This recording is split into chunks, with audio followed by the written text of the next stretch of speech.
हरे कृष्णा. तर सुरू करून पुन्हा एरर आलं होतं.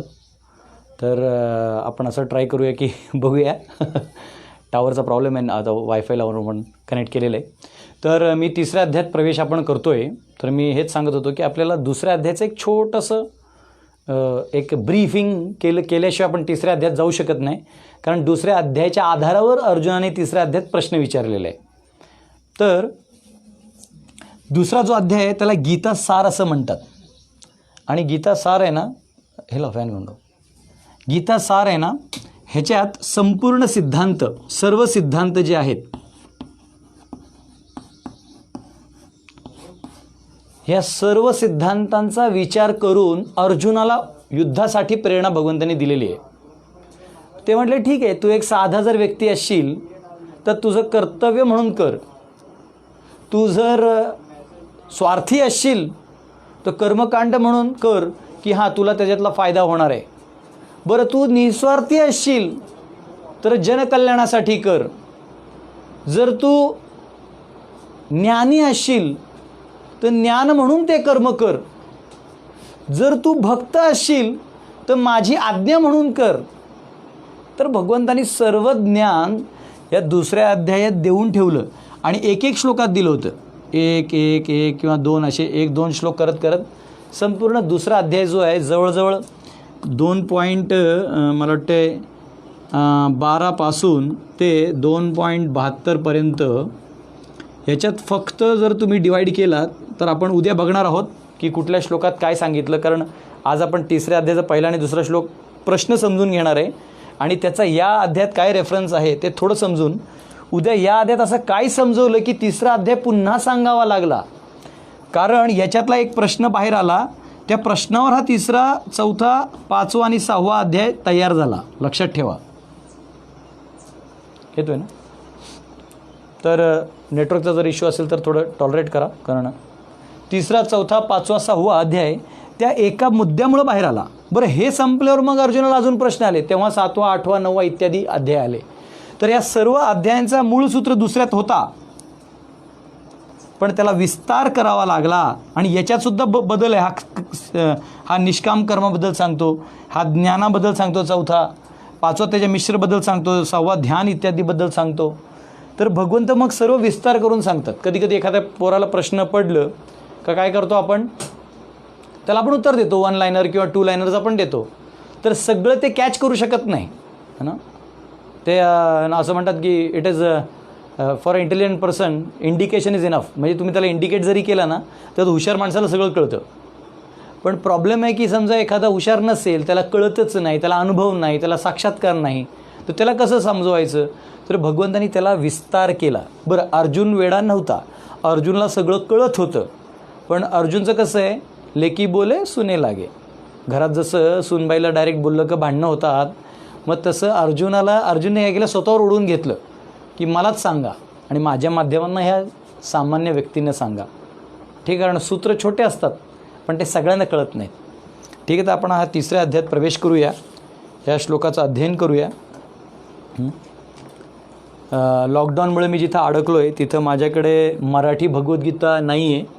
तर तुमच्याकडे भगवद्गीता जशी आहे तशी उपलब्ध असेल तर ते जशी आहे तशी हे उपलब्ध करून तुम्ही त्यांना वाचू शकता. मी आज सध्या इंग्लिशमधनं वाचून तुम्हाला मराठीत ट्रान्सलेट करून पुढे शिकवेन.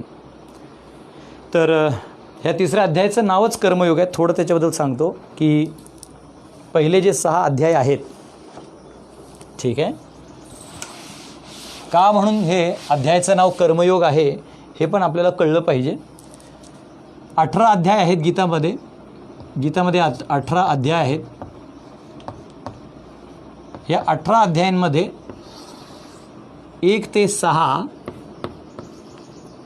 कर्मयोग असं म्हणलं गेलेलं आहे. कर्मयोग सेक्शन. 7 ते 12 हे भक्तियोग आहे. भक्तियोग सेक्शन आहे, म्हणजे याच्यात भक्तियोगाबद्दल जास्त सांगितलेलं आहे. आणि तिसरा जो आहे 13 ते 18 हे ज्ञानयोग आहे.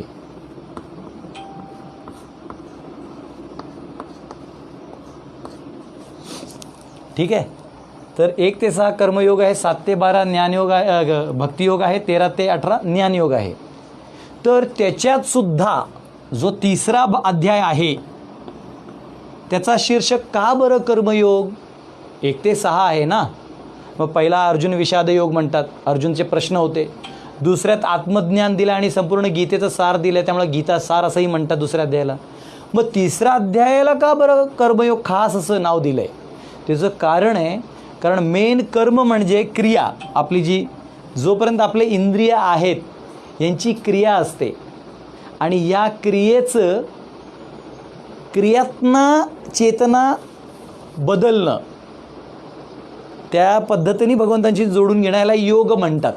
ठीक आहे, याच्यात व्हरायटी भरपूर आहेत, पण एवढ्यात तुम्ही समजून घ्या की शरीर जोपर्यंत आहे, जिथे जिथे तुम्ही शरीराच्या माध्यमातून, इंद्रियांच्या माध्यमातून काहीतरी करणार आहात, तर त्याला कर्मयोग असं म्हणतात.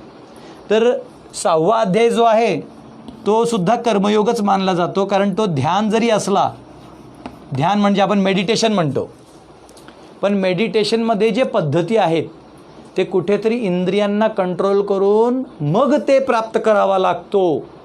म्हणून त्या कार्याला सुद्धा, ते सूक्ष्म आहे पण त्या कार्याला सुद्धा कर्मयोग या सबटायटलमध्येच टाकलं जातं. भक्तियोग वेगळा आहे. भक्तियोग का वेगळा आहे?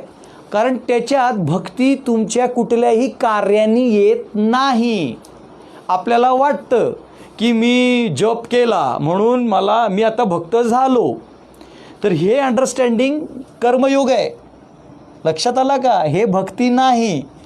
मी जप करून भगवंतांना याचना केली की माझ्या हृदयात तुमच्याप्रती प्रेम ठेवा, त्या याचनेने भगवंतांनी जी कृपा केली, गुरूंनी जी आपल्यावर कृपा केली, त्याला भक्ती म्हणतात. तर ह्याच्यात फरक आहे. तो ज्ञान इथे आहे, ते भगवंतांनी इथं समजून दिलं आहे. आणि याच्यात कोर म्हणजे 10व्या अध्यायाचा 8 ते 11 श्लोक, हे 4 श्लोक जे आहेत ह्याला चतुश्लोकी गीतासुद्धा म्हणतात. आणि त्याच्यातला त्यात हा 11वा श्लोक जो आहे तो मर्म आहे, करुणा आहे, करुणा भगवंतांची, दया आहे, अनुकंपा आहे. तेषामेव अनुकंपार्थम अहम ज्ञानजं तमः नाशयामि आत्मभावस्थो ज्ञानदीपेन भास्वता. भगवंत म्हणतात की अरे जर कोणाला काहीच कळत नसेल ना अर्जुना, पण तो प्रामाणिक असेल, अरे मी त्याला सगळं देऊन टाकतो. कधी कधी आपल्याला वाटतो अरे हा फार मोठा विद्वान आहे, तर हा नक्कीच भगवंतांचा खास भक्त असेल. अरे हा फार तेजस्वी दिसतोय, तर हा भगवंतांचा भक्त असेल. ओ हा काळा कुट्ट डांबर शेतात काम करतो, हा कशाला भक्त असेल? ही आपली भावना आहे. पण आपल्याला माहीत नाही की त्या व्यक्तीने कोणावर अनुग्रह केलेला आहे, त्या व्यक्तीने कोणावर प्रेम केलेलं आहे, त्या व्यक्तीने कोणाला निवडलेलं आहे, ह्याचं काहीही लॉजिक नसतं. मला एका भक्ताने विचारलं, प्रभूजी भागवतमध्ये अजामिलने एवढं पाप केलं, मग त्याला कसं काय वैकुंठात नेलं? हा प्रश्न तेव्हा येतो जेव्हा तुम्ही या दृष्टिकोनातनं देवाला पाहता. पण जेव्हा तुम्ही या दृष्टिकोनातनं पाहता तर त्यावेळेला ते स्वराट मानले जातात. आणि स्वराट मानल्यावर तो अधिकार त्यांना आहे. प्रधानमंत्री, देशाच्या राष्ट्रपतीला अधिकार असतो, कुठल्याही देशात जाऊ शकतो, कुठल्याही राज्यात जाऊ शकतो, कुठल्याही माणसाला भेटू शकतो, त्याला कुठला नियम नाही. इनफॅक्ट तो आला तर रस्ते मोकळे होतात. तर हे स्वराट आहेत भगवंत. तर तिथून मिळालेली जी कृपा आहे त्याला भक्ती म्हणतात. म्हणून भक्ती मार्गात इतर लोकांना सुद्धा किंमत आहे, वैष्णवांना किंमत आहे. तुम्ही बघा कधी वारकरी संप्रदायात जर आपण दर्शन घेतलं तर माऊली एकमेकांना पाया पडतात, माऊली म्हणतात तुमचा आशीर्वाद असू देत. तर का? तर तुमची कृपा असली तर भगवंतांची कृपा माझ्यावर राहिलो. हा भाव आहे. हां, विठ्ठलाच्या मंदिरातनं बाहेर दर्शन करून आले का त्या विठ्ठलाच्या त्या प्रांगणात, तिथं बालाजीचं छोटं मंदिर आहे, जे आपल्यातले जे गेले असाल दर्शनाला, तर त्या प्रांगणात सगळे असे लहान मुलासारखे खेळतात, फुगड्या खेळतात. तो भाव आहे ना, फुगड्या झाल्यावर एकमेकांना पाया पडतात, माऊली आशीर्वाद असू दे. तर हा भाव जो आहे तो भगवंतांना आकर्षित करतो. सर्व आकर्षेती ती कृष्ण सगळ्यांना आकर्षित करतो. पण भक्ती अशी गोष्ट आहे की ती कृष्णाला आकर्षित करते. त्यामुळे हे जे 6 अध्याय आहेत हे भक्तियोगात टाकले गेलेले आहेत. आणि हे जे 13 ते 18 आहेत हे ज्ञान आहे. ह्याच्यात 3 गुणांबद्दल ज्ञान आहे. 13वा अध्याय जो आहे तो पूर्णपणे एक सांख्य दर्शनाचा, म्हणजे दुसऱ्या अध्यायात जो सांख्य दर्शन आहे त्याचा टोटल विस्तार ह्या अध्यायात आहे, 13व्या अध्यायात. गुणांबद्दल जे सांगितलं आहे त्या सगळ्या त्रैगुण्य निस्त्रैगुण्यो भवा अर्जुना, तर त्याचा इथं 14, 17 आणि 18 अध्यायात दिलेलं आहे. इथे चांगल्या आणि वाईट गोष्टींबद्दल सांगितलेलं आहे, ते 16व्या अध्यायात सांगितलेलं आहे. स्वतःबद्दल सांगितलं, भक्तीबद्दल नेहा भिक्रमणाशोती 2:40, तो इथं अख्खा 15व्या अध्यायात विस्तार केलेला आहे. तर दुसरा अध्याय सगळं, पण हा तिसरा का बरं कर्मयोग, खास म्हणून कर्मयोग? कारण तिसरा अध्याय जेव्हा अर्जुन प्रश्न विचारतो की मी कन्फ्यूज झालो आहे, तेव्हा भगवंत त्याला क्रिया करून करून क्रियेतनं कसं काही चेतना आपण चेंज करू शकतो याचं ज्ञान दिल्यामुळे ह्याला कर्मयोग खास असं अध्यायाचं नाव आहे. तर उद्या मी अजून विस्तार करून सगळं सांगेन तुम्हाला. तर आज आपण तिसऱ्या अध्यायात प्रवेश करूया, ठीक आहे. आणि कमेंट्स फक्त कोणाचे काही प्रश्न असेल तर आपण कमेंटमध्ये लिहू शकता, काही प्रॉब्लेम नाही. मी पुसतोय. तर पहिला श्लोक जो आहे तो आहे अर्जुन उवाच जायसी चेत कर्मणस्ते मता बुद्धिर्जनार्दन तत्किं कर्माणि घोरे माम नियोजसी केशवा. हां, मी इंग्लिशमध्ये वाचतो आणि त्याला मी मराठीत ट्रान्सलेट करतो. मराठी कॉपी माझ्या इथे लॉकडाऊनमध्ये मी रांचीला आहे आणि त्यामुळं मराठी भगवद्गीता जशी आहे तशी माझ्याकडे इथे नाही आहे. तर इंग्लिशमध्ये करून आपण हिंदीत त्याला मराठीत ट्रान्सलेट करूया. अर्जुन सेड, ओ जनार्दना, ओ केशवा, व्हाय do you urge me to engage in the घासली warfare if you think that intelligence is better than fruitive work. अरे अर्जुना, भगवंत म्हणतात, अरे कृष्णा, अरे तू मला का बरं ह्या युद्धात वगैरे टाकायचा प्रयत्न करतोय, क्रिया करायला सांगतोय ना. योग या शब्दाचा वापर, बुद्धियोग या शब्दाचा वापर भगवंतांनी दुसऱ्या अध्यायात केलेला आहे. तो मी थोड्या वेळाने सांगेन तुम्हाला कुठं केलं आहे आणि का केलं आहे आणि अर्जुनाला काय प्रश्न पडले. तर सध्या फक्त एक तुम्हाला, बुद्धी हे भक्तीच्या दृष्टिकोनातनं भगवंतांनी वापरलं होतं. अर्जुनला वाटलं बुद्धी म्हणजे ज्ञानयोग, ठीक आहे, की ज्ञान मिळालं ना तर मग कर्म करायची गरज नाही. बरोबर आहे, जर आपल्यात ज्ञान वाढलं तर माणूस कमी कामात सुद्धा सगळं प्राप्त करू शकतो. म्हणजे गाढवासारखं धावत राहण्याची गरज नाही आहे. जर तुम्हाला कळालं, काही लोक असतात बघा, ते ब्रोकरेज जे करतात ते घरात बसून आहे ना, ह्याच्यात 10 इन्व्हेस्ट करा, त्याच्यात 2 इन्व्हेस्ट करा, 2-3 तास काम करतात आणि महिन्याभरचं एक 50-60 हजार रुपये, 1 लाख रुपये कमवतात. त्यांना काही कुठं कामाला जात नाही, काय नाही, आरामात खातात, गाडी चालवतात, फिरतात. त्यांना माहिती आहे हे असं लवकर पैसा येतो. पण ज्याला ते ज्ञान नाही आहे, तो दगडं फोडणं, सिमेंट प्लास्टर करणं, वाळू रेती गुंडागर्दी हे सगळं करून तो पैसे कमवतो, ठीक आहे. तर ज्याला ज्ञान वाढला, हे बघा, ज्ञान आणि कर्म हे असे आहेत. कर्म म्हणजे मी क्रियाच्या दृष्टिकोनातनं कर्म सांगतोय. तर ज्ञान वाढला का कर्म कमी कर्मात तेवढंच इफेक्ट येतो. आणि ज्ञान जर एखाद्याला कमी असेल तर त्याला मेहनत किंवा क्रिया जास्त करायला लागतात आणि फळ फार कमी येतं. आणि याच्यात फळ जर धरलं, फळ म्हणजे आंबा सफरचंद वगैरे नव्हे, तर फळ म्हणजे आपल्या केलेल्या कार्याचे जे आउटपुट आहे किंवा जो दिसलं पाहिजे त्याचं परिवर्तन, ते ज्ञान जास्त असेल आणि कर्म जरी कमी असेल तरी फळ उच्चतम दिसतं. आणि हे असं जरी असेल तरी फळ कमीत कमी दिसतं. त्यामुळे काही लोक म्हणतात, अहो मी एवढा मेहनत घेतला आहे पण काही येतच नाही हो. त्याचं कारण आहे की आपण ज्ञान वाढवलेलं नाही आहे. काही लोक फार ज्ञानी असतात, हुशार असतात, ते क्रिकेट खेळतील, टाईमपास करतील, पण शाळेत बरोबर त्यांना चांगले मार्क मिळतात. तर हा एक सायन्स आहे. तर ह्याच्यावर आपण नक्कीच चर्चा करू. तर अर्जुनाला हा प्रश्न पडला की प्रभू तुम्ही काय म्हणताय, जायसी चेत कर्मणस्ते मता बुद्धिर जनार्दना, की जर हा जो शब्द आहे जायसी, या जायसी शब्दाचा अर्थ आहे की स्पीकिंग व्हेरी हायली. आपण फार एवढं मोठी बुद्धीबद्दल तुम्ही एवढं मोठं, म्हणजे असं त्याला एवढं मोठं स्थान दिलं, मग मी कर्म का बरं करू, मी का बरं जाऊन युद्ध करू, भांडणं करू, लढाया करू, मी ज्ञानच घेतो ना. हां, मी ज्ञानीच राहतो, मी युद्ध करणार नाही. कारण अर्जुनाचा मेन हेतू काय होता की मला युद्ध करायचं नाही.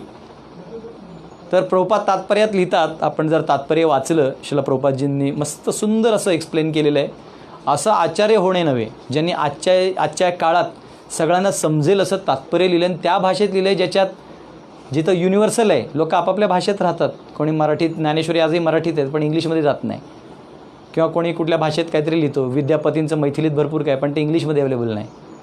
तर प्रत्येकाचं आपापल्या भाषेत अवेलेबल आहे. पण गुजरातीमध्ये पण नरसिंग मेहताचं आहे ते गुजरातीत अवेलेबल आहे पण इंग्लिशमध्ये अवेलेबल नाही, आणि आलं तरी ते काहीतरी कच्चं येतं. तर प्रभुपादांनी असं अनोखं कार्य केलं की भारताची जी खरी संपत्ती आहे भगवद्गीता ती त्यांनी इंग्लिशमध्ये जाऊन त्या लोकांना दिलं ज्यांनी भारतावर राज्य करायचा प्रयत्न केलं. नेहरूजींना एक नोकर ठेवायचे, आपले कपडे ब्रिटिशला पाठवून कपडे धुवून आणायचे. प्रभुपादांकडे एवढे शिष्य होते, सगळे त्यांचे कपडे धुत होते. म्हणजे प्रभुपाद म्हणाले की हे भगवद्गीता एवढा पॉवरफुल आहे की तुम्हाला तिथं राज्य करायची गरज नाही, फार युद्ध करायची गरज नाही, ज्ञान द्या तेच तुम्हाला फॉलो करतील. आज रशियामध्ये, इंग्लंडमध्ये सगळीकडे लोक स्त्रिया साड्या घालून विवाह पद्धती शुद्ध पद्धतीने विवाह करून आयुष्य काढतात, प्रॉपर संसार करतात आणि अध्यात्माच्या मार्गावर चालतात. आणि आपण भारतात काय झालं आहे, गीता सोडली आणि त्यांचं डार्विन थिअरी आणलं आणि आपण माकडासारखे वागायला लागलो. ते माकडातनं खरंच मनुष्य झाले आणि आपण खरंच मनुष्यातनं माकडं झालो आहे. त्यांचं झालं इव्होल्युशन आणि आपला झाला डिव्हॉल्युशन. ठीक आहे. तर कृष्ण जे आहेत ते एवढं बुद्धीबद्दल त्यांना जे सांगतात तेव्हा अर्जुन म्हणतो की मला माहिती आहे की तुम्ही जे काही बोलताय ह्याच्यात दया आहे आणि कृष्ण तुम्ही माझ्यावर दया करूनच हे सांगितलेलं आहे. मी असं म्हणत नाही आहे की मी फार बुद्धिमान आहे, मी फार हुशार आहे, नाही. पण मला हे कळलंच नाही का तुम्ही मला म्हणजे युद्ध करायला लावता. जर ज्ञानच सगळं आहे तर मी ज्ञानात सगळं घेतो आणि युद्ध करत नाही. तर प्रभुपाद तात्पर्यात म्हणतात की काही लोक इनॅक्टिव्ह कार्य करतात. म्हणजे त्यांना भक्ती किंवा ज्ञानसुद्धा कसं वाटतं की इनॅक्शन आहे. इनॅक्शन म्हणजे ॲक्टिव्हिटी करायची नाही. आता फक्त एका टेबलावर बेडवर झोपून राहायचं. बेडवर झोपून राहिलं म्हणजे इनॅक्शन झालं. अरे पण झोपून राहणं पण तर ॲक्शन आहे, आणि इनॅक्शन न करण्याचं जे ॲक्शन आहे ते पण ॲक्शन आहे. त्यामुळे तिसऱ्या अध्यायाच्या 5व्या श्लोकात जेव्हा आपण जाऊ ना तेव्हा भगवंत म्हणतात की असं कुठलं कार्यच नाही की आत्मा इनॅक्टिव्ह राहू शकतो. आत्म्याला ॲक्टिव्ह राहावंच लागणार आहे. तर हा आपला गैरसमज आहे. तर इथे असं म्हणलं आहे की जसं कृष्णाचं अर्जुनाप्रती दया होती, त्यांना असं वाटत होतं का बरं हा असा मूर्खासारखा वागतोय, ह्याला कळत नाही आहे. तेव्हा जेव्हा त्यांनी शरणागती स्वीकारली तर कृष्णाने पहिलं ओरडून एक गुरुचं रोल तिथे निभावलं. आणि इथे सेम साधूसुद्धा जेव्हा कोणाला ज्ञान देतो तर ते कॉम्प्रोमाइज करत नाही. कारण फिलॉसॉफी असा विषय आहे ना, तत्त्वज्ञान जो आहे हा एवढा सखोल विषय आहे की सगळे सारखेच क्रिया करताना दिसतात. कर्म करताना सगळे सारखेच दिसतात. सगळे पूजा करतायत, जप करतायत, कीर्तन करतायत, सगळे पंथ. पण कोणाचं काय तत्व आणि काय चेतना आहे हे आपल्याला माहीत नसतं. त्यामुळं ह्या क्रिया तुम्हाला तो आउटपुट देणार. हरिनामाबद्दल सुद्धा म्हटलं गेलेलं आहे की आपण जर हरिनाम केलं, हरिनाम करता करता नुसतं भौतिक इच्छा आणि स्वप्न पाहत राहिलो तर त्या भौतिक इच्छा पुऱ्या होतील. त्यामुळे हरिनाम करताना सुद्धा आपण भौतिक इच्छांना लांब ठेवलं पाहिजे. मनात येणार. मला भरपूर लोक विचारतात प्रभूजी हे जे आपण जप करतो तर त्यावेळेला अनेक विचार येतात.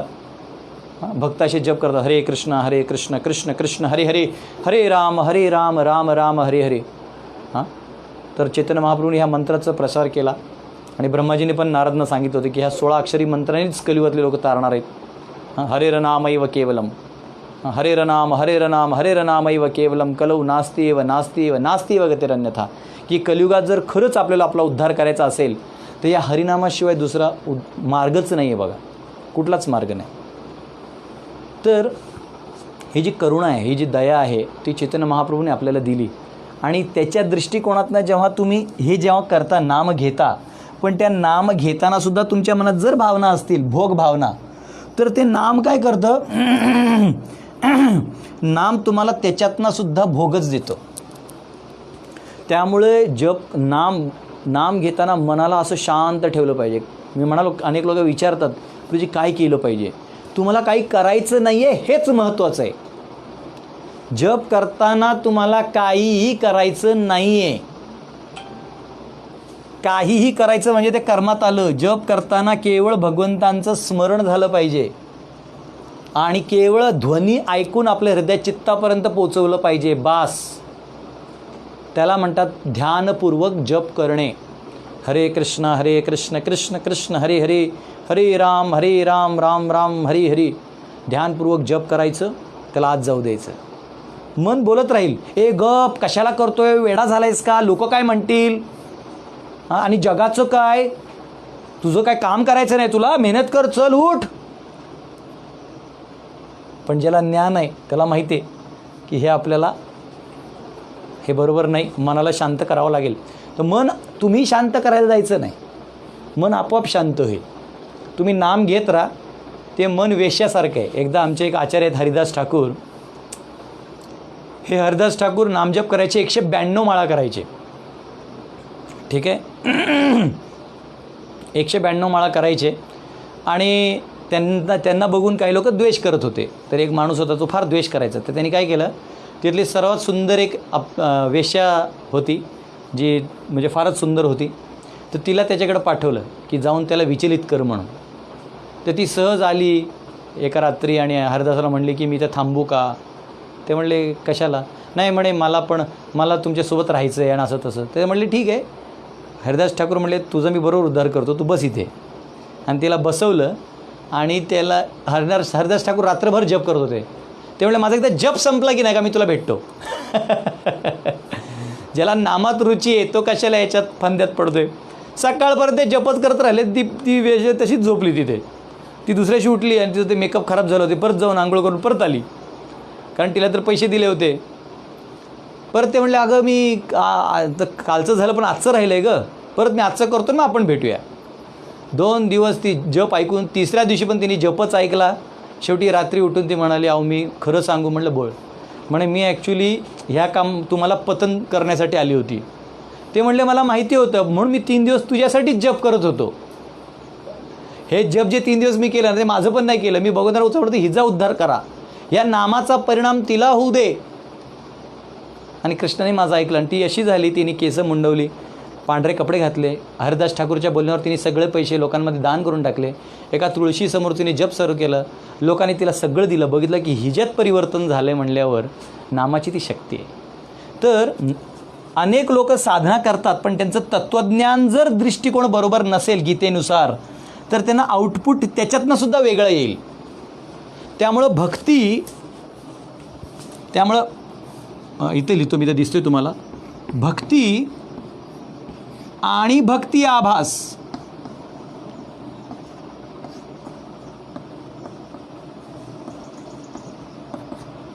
भक्ती आणि भक्ती आभास, ज्ञान आणि ज्ञान आभास, आणि कर्म आणि क्रिया आभास,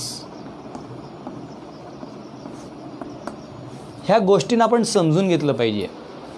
ठीक आहे. ह्याच्यात आपण जेव्हा तिसऱ्या अध्यायात अजून आज जाऊ तर ह्या सगळ्या गोष्टी तुम्हाला खरंच क्लिअर होतील. कारण कृष्ण एक मुद्दा तुमच्या डोक्यात टाकणार आहेत की नक्की काय चाललं आहे बाळा, ह्याच्यात काय सांगतोय मी ते ऐक नीट. लोकांना हे अर्जुनाचं हेच कन्फ्युजन आहे. त्याला हे वाटायला लागलं आहे, हे वाटायला लागलं आहे. त्याला वाटतं हे आहे मग मला हे कशाला सांगितलं, मला हे का नाही सांगितलं, जर तुम्ही हेच सांगितलं मला हे नका करायला सांगू. त्याला क्रिया, चेतना, कृपा ह्या तिघांमधला फरक कळणं झाला आहे.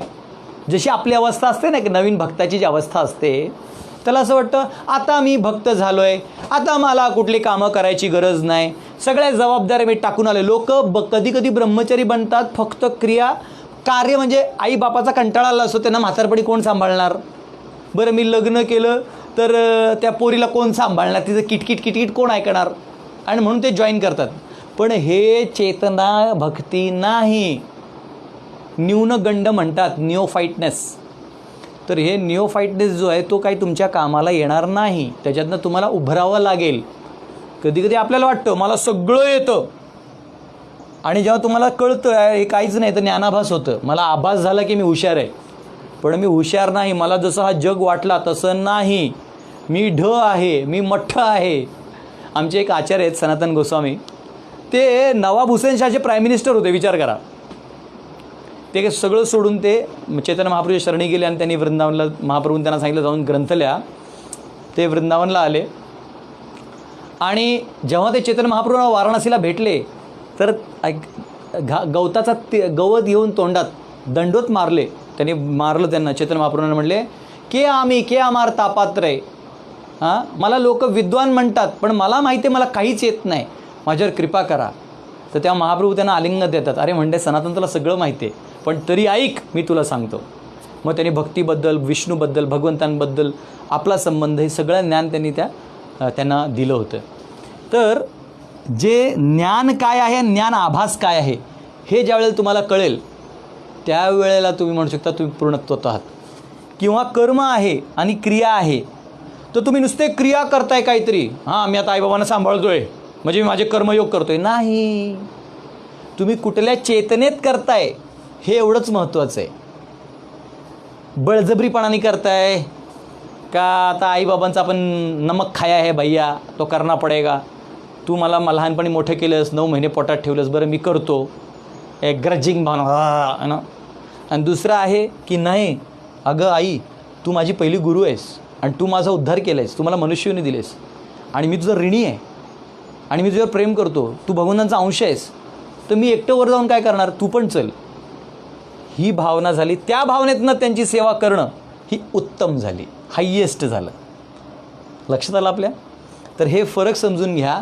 हे आपण फरक हळूहळू, आता हे तर मी तुम्हाला एक सिम्प्टोमॅटिक सांगितलं आहे. याच्यात जेव्हा भगवंत बोलायला सुरू करतील ना तेव्हा तुमच्या लक्षात येईल मी काय बोलतोय ते. हे ऑलरेडी भगवंतांनी दुसऱ्या अध्यायात सांगितलं पण अर्जुनाला ते कळलं नाही. आणि अर्जुनाला कळलं नाही म्हणजे बेसिकली आपल्याला कळलं नाही म्हणून अर्जुन विचारतोय. नाही तर अर्जुनाने हे अनादी काळापासून नरनारायण ऋषी आहेत, ह्या दोघांमध्ये वार्तालाप आज होत नाही, अनादी काळापासून होतो. ठीक आहे. कोणीतरी एक विद्वान आहे तो म्हणाला की नाही नाही एकदा अर्जुनाने पुन्हा कृष्णाला नंतर विचारलं, तो म्हणाला नाही मी विसरलो गीता. तर कोणीतरी अव्यक्त येऊन बोलला. मी म्हटलं मूर्खा असं महाभारतात कुठेही लिहिलेलं नाही. हां तर काही लोक असे कृष्णाला पण डिमानाय खाली करतात, ते बरोबर नाही. ठीक आहे. तर हे जे तत्त्वज्ञान आहे याच्यात बारीकीने आपण समजून घेतलं पाहिजे. सत्य काय असत्य काय भावनात्मक होऊन चालत नाही. तत्त्वज्ञानात भावनात्मक होऊन चालत नाही, नाही तर आभासात अख्खं आयुष्य जाईल आणि आभास कळेल जेव्हा ते आभास होतं तेवढं वेळ निघून जाईल. शरीर काम करणार नाही, बुद्धी काम करणार नाही, इच्छा काम करणार नाही, मग पुनर्जन्म घ्यावा लागेल. तर माणसाने हुशार राहून तर्क करून भास आणि याच्यातला फरक समजून घ्यावा. जसं मी एक तुम्हाला उदाहरण देतो. आमच्या लॉकरमध्ये उघडलं ना तर हे असे नारंगी तुम्हाला कपडे सापडतील, माझे 2 धोती कुर्ता सापडतील. माझा एक चादर आहे जो शॉल वापरतो मी, तो पण नारंगी आहे. आणि एक मच्छरदाणी आहे, त्याचं कोटिंग सगळं नारंगी आहे. तर कधी कधी घाईघाईत धोती काढताना मी ते कधी कधी मच्छरदाणी माझ्या हातात येतो. का तर आज सगळे नारंगी आहेत पण ते वेगळे आहेत हे मला कळलं पाहिजे. प्रत्येकाचा गुण वेगळा आहे, एक नाही. तर कोणी म्हणाल हा प्रभूजी रंगात ते एक आहे, हो मान्य आहे, रंगात ते एक आहेत पण कार्यात ते वेगळे आहेत. तर ह्याच्यात कसं आहे तुम्हाला एक सांगतोय नक्की आहे काय, थोडं पुसतो हे.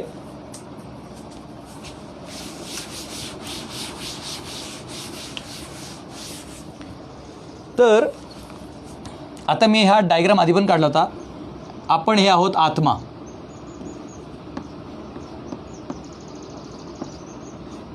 ठीक आहे. आपण खरं तर आत्मा आहोत, शरीर नाही आहे. हे दुसऱ्या अध्यायात शिकवलेलं आहे.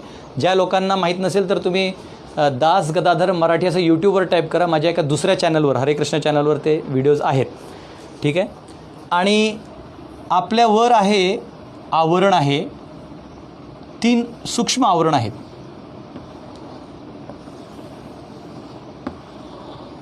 आणि एक मोठा आवरण आहे पंचमहाभूतांचा.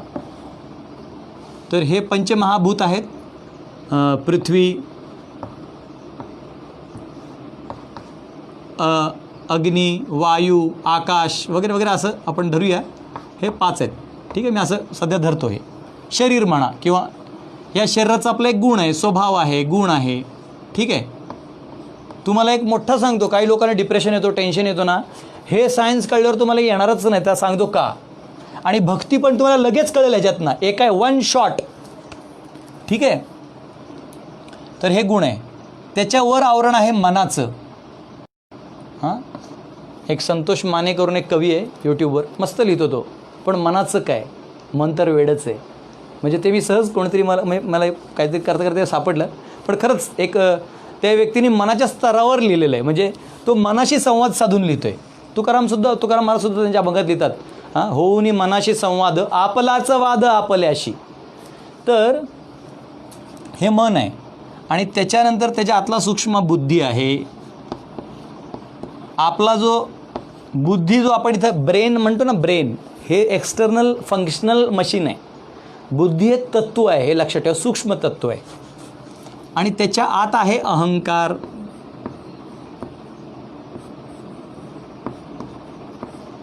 आणि त्याच्या आपण आतमध्ये आत्मा आहे. आता ज्ञान कर्म भक्ती नक्की काय हे समजून घ्या. म्हणजे त्याच्या पुढे ना, जर तुम्हाला कळालं तर मी म्हणतोय तिसरा अध्याय तुम्ही स्वतःच वाचून संपवून टाकाल. तरी मी येणार आहे, कारण थोडेसे लोकांना सगळ्यांनाच कळेल असं नाही आहे, म्हणून गुरुजी लागतीलच तुम्हाला. आमचं मार्केट आहे ना, तो नेहमी राहणार आहे. साधू लोकांचा बघा, रिअल इस्टेटवाल्यांचा धंदा डाऊन होऊ शकतो. कारण काय, आज ना उद्या समजा गव्हर्नमेंटने नियम काढले, हे काढले, रेरा लाला आणि आर सगळा लावला का संपला विषय. किंवा व्यवसाय उघडतो, त्याचा धंदा डाऊन होऊ शकतो. शेती करणाऱ्या दुष्काळ आला तर काहीतरी होऊ शकतो. पण आमचा धंदा डाऊन होणार नाही, कारण लोक जन्म घेणार आणि मरणार आहेत. आणि आमचा धंदा आहे जन्ममृत्यूच्या संसारातनं लोकांना काढून वैकुंठात लोकांना पोचवायचं. हे आम्ही कृष्णाचे एजंट आहोत. त्यांना धरायचं आणि सोडायचं, धर पकड आणि सोड. आणि कृष्ण म्हणतो, हा असला माणूस मला फार आवडतो. 18व्या अध्यायात म्हणतात, न च तस्मान मनुष्येषु कश्चिन मे प्रिय कृत्तमः भविता न च मे तस्मात अन्य प्रियतरो भुवी. की असला माणूस मला फार फार आवडतो. तर त्यामुळे आम्ही काय करतो, कृष्णाच्या लिस्टमध्ये जायला ही कामं करतो आहे. आम्ही काही मोठे भक्त नाही, मोठे ज्ञानी नाही. जेवढं कळलं तेवढं समजवतो आहे, आणि तेवढं तुम्ही समजून घ्या. त्याच्यावर अजून कुठे मिळत असेल तर समजून घ्या. तर आता या शरीराचा एक गुण आहे, त्या गुणानुसार त्याला जर कार्य मिळाले नाहीत, त्याला त्या गुणानुसार कार्य मिळालं नाही तर तो अतृप्तता वाटेल. त्याला हिंदीमध्ये म्हणतात ना, अतृप्तता महसूस होगी. आता त्या महसूसला काय म्हणू शकतो आपण, म्हणजे त्याला असं अनुभव येईल, अतृप्तता वाटेल, त्याला गचाळ वाटेल, असं वाटेल काहीतरी राहिलं आहे. म्हणजे उदाहरणार्थ एखादा विद्वान आहे, ब्राह्मण आहे, आणि त्याची बुद्धी फार चालते, पण त्याला वाचायला दिलं नाही, शिकायला दिलं नाही, तर त्याला बेचैन होईल. एखादा बनी आहे, बिझनेसमॅन आहे, पैसा पैसा पैसा पैसा करतो, पण त्याला समजा व्यवसायच करायला मिळाला नाही, भांडवलसाठी पैसे नाहीत, तो बेचैन होणार. एखादा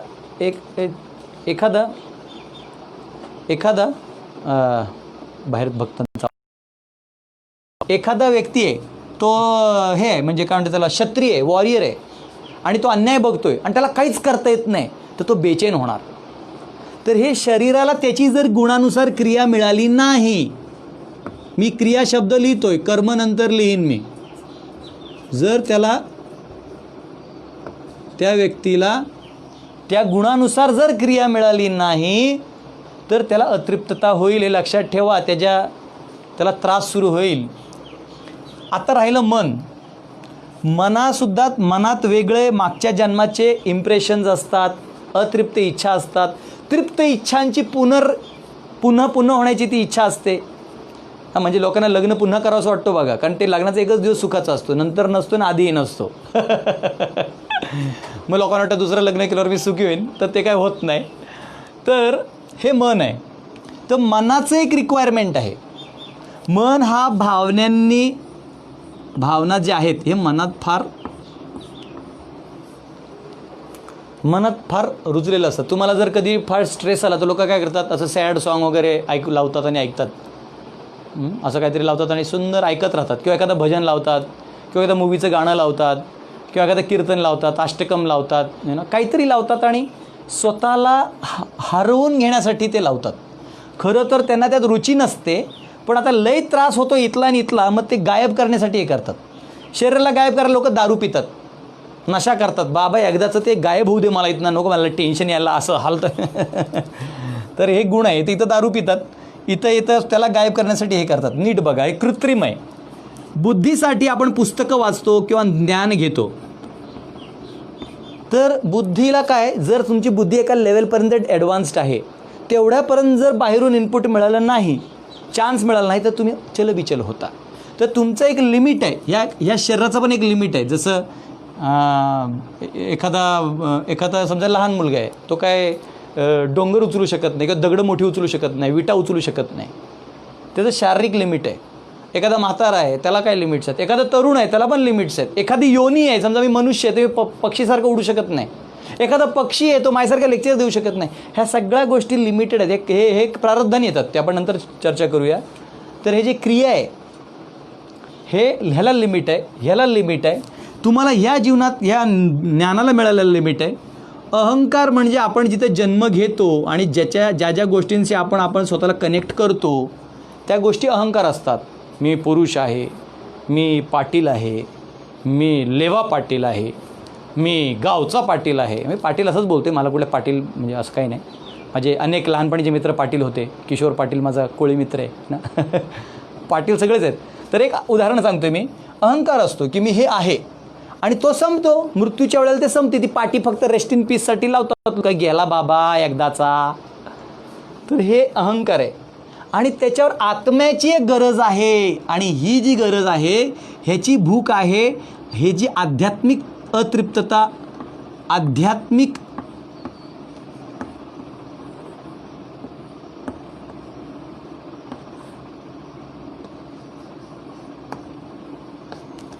जसं एखादा मासा, त्याला तुम्ही पाण्यातनं बाहेर काढला, तो काय करतो? थर थर थर थर थर थर थर थर थर थर थर थर थर थर थर.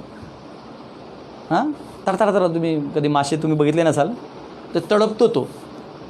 तर तसंच जीव जो आहे तो या बाह्य, या 8 धातू म्हणतात त्याला, 5 हे आणि 3 हे, या 8 अष्टधातूंना भूमिरपो अनलो वायू खम मनोबुद्धिरेवच अहंकार इति यम्मे भिन्ना प्रकृतिरष्टधा. 7व्या अध्यायाच्या 4थ्या श्लोकात हे 8 धातूंचं महत्त्व दिलेलं आहे की कसं ह्या 8 धातूंना हा आत्मा या जगात विचरण करतो आणि अतृप्तता घेतो. तर याच ठिकाणी भगवंतानी भक्ती ठेवलेली आहे. जर तुम्ही कर्म केलं म्हणजे क्रिया केल्या गुणानुसार, तर तुम्हाला इथपर्यंत बरं वाटेल, पण इथं अतृप्तता राहील. लक्षात आलं? ह्याच्यात सकाम निष्काम दोन्ही आले.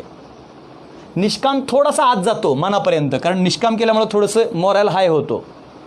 उद्या मी तुम्हाला भरपूर सांगणार आहे टेबल लावून, पण आज हे असं का सांगतो कारण तुम्हाला कळलं पाहिजे आपण का गीतेत अर्जुन अडकलाय कुठे. अजून तुम्ही अर्जुनाला पहिलाच श्लोक संपवलेला नाही. परत मी कंटिन्यू करेन, काळजी करू नका. मला असं वाटलं पाहिजे 2 श्लोक 5 मिनिटात होतील. ते अजून पहिल्या श्लोकचा एकच पॉईंट बघा. हे पहिल्या श्लोकचा मी तुम्हाला फक्त हा एवढाच पॉईंट समजवते मी. अजून खाली हे दुसरं तिसरं हे राहिलेलं आहे. आपण उद्या करूया नक्की आज, पण जेवढं हे समजवतो तेवढं समजवतो. तर ही जे शरीराची तृप्तता आहे ती राहिलेली आहे. आणि आत्म्याची जी आहे ही इथं जरी तृप्त झाली तर मन राहील. आणि मनाला जरी काही मिळालं एंगेजमेंट प्रॉपर, तर तोही थोडा भावनात्मक राहून त्यात राहील. म्हणून वर्णाश्रममध्ये बघा, जे आपण जीवन जगतो ना, हे वर्णाश्रममध्ये जगलं तरच मन शांत राहू शकतो. जर तुम्ही इंडिपेंडेंट राहिले तर तुमच्यासाठी ते घातक आहे. ठीक आहे, लक्षात ठेवा. आणि ह्याला म्हणतात हे मन आहे. आता बुद्धी जो आहे याच्यात ज्ञान जोपर्यंत तुमच्या याच्यात जात नाही, त्यामुळे तुम्ही बघा मन शांत आहे, बुद्धी क्रिया बरोबर आहे, पण काहीतरी आपले प्रश्न अडकलेले असतात. मग असं का, मग असं का, मग असं का बरं, हे जोपर्यंत मिळत नाही तोपर्यंत हे सगळं मग काही कामाचं राहत नाही. जाऊ दे, हे गेलं, पैसे जाऊ देत, मला सांगा कुठे आहात प्रभूजी तुम्ही, मला भेटायचं आहे. आपण जातो. आम्ही पण, मला अजून माहिती, आम्ही गुरु महाराजांना भेटायला, त्यांचं प्रवचन ऐकायला, आम्ही तेव्हा स्टुडंट होतो, आमच्याकडे पैसे कमी असायचे, तर 32 रुपये पॅसेंजर तिकीट असायचा जनरल बोगीमध्ये. स्लीपरमध्ये ते 80 का 90 होतं.